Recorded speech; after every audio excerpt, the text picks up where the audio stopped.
The Galactic Academy Xenobiology lecture hall fell into the kind of silence that precedes either enlightenment or catastrophe.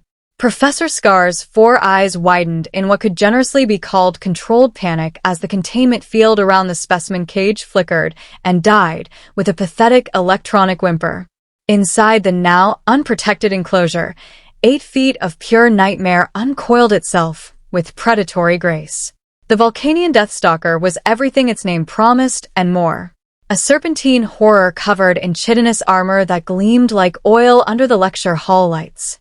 6 razor-sharp limbs sprouted from its elongated torso, each tipped with claws that could slice through reinforced titanium. Its triangular head swiveled on a flexible neck, revealing rows of crystalline teeth that dripped with paralytic venom.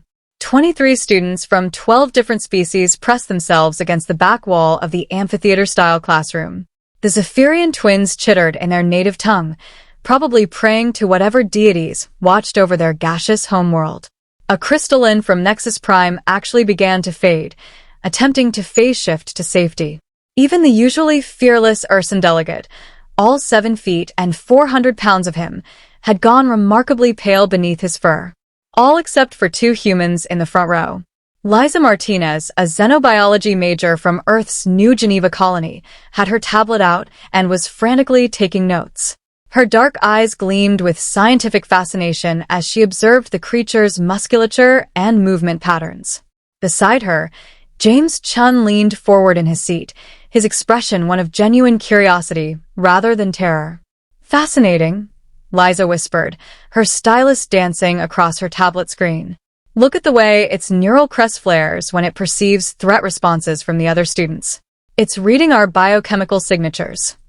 Professor Scar, a normally composed Alarion with decades of teaching experience, was backing slowly toward the emergency alert button. The Deathstalker's head tracked his movement with mechanical precision.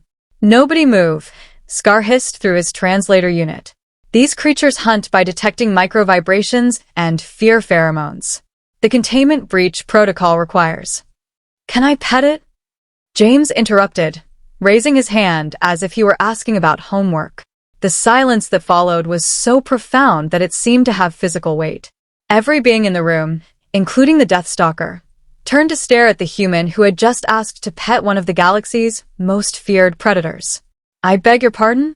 Professor Scar's translator struggled with what it clearly interpreted as a malfunction in James's neural pathways. James stood up slowly, ignoring the collective intake of breath from his classmates. "Well, you mentioned in last week's lecture that Volcanian Deathstalkers are actually highly intelligent and form complex social bonds. Their aggression is primarily defensive, triggered by perceived threats to their territory or young." The creature's head tilted, almost like a confused dog. Its 6 limbs relaxed slightly from their attack posture. "The fear pheromones everyone is pumping out are probably making it more agitated," James continued conversationally, taking a careful step forward. "But humans don't produce the same biochemical markers as most galactic species.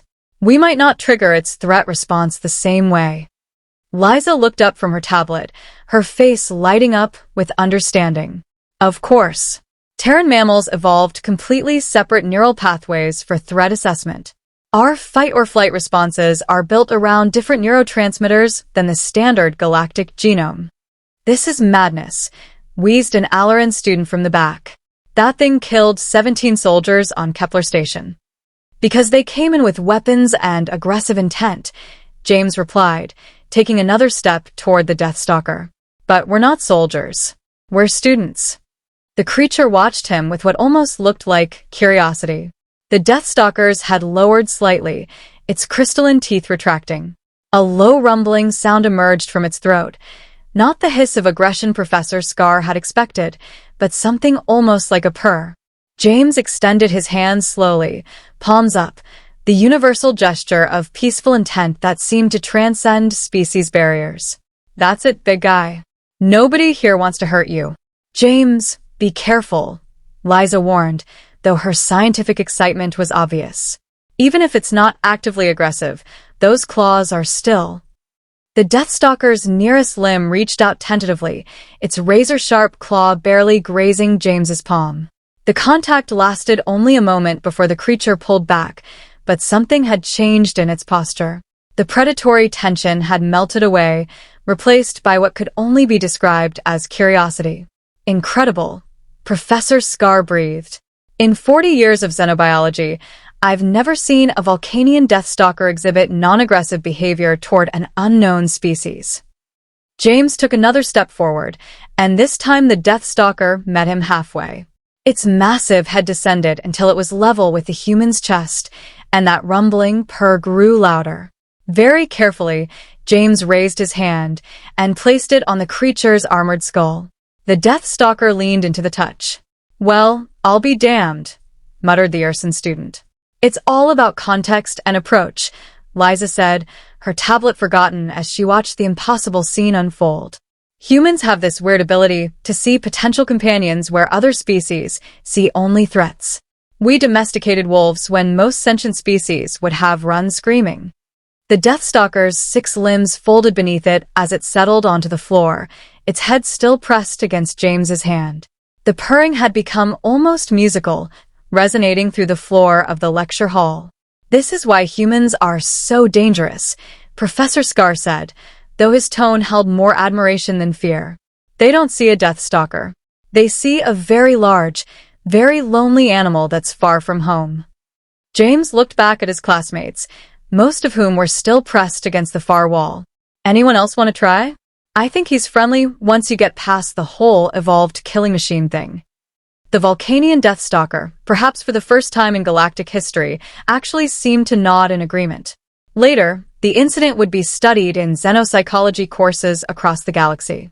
The phrase, "Can I pet it?" would become shorthand for humanity's bizarre tendency to befriend the universe's most dangerous creatures. But in that moment, in a lecture hall where 23 students learned that sometimes the most terrifying predator just needed someone to see past its fearsome exterior, James simply continued to pet what was arguably the galaxy's most effective killing machine. And the Deathstalker purred.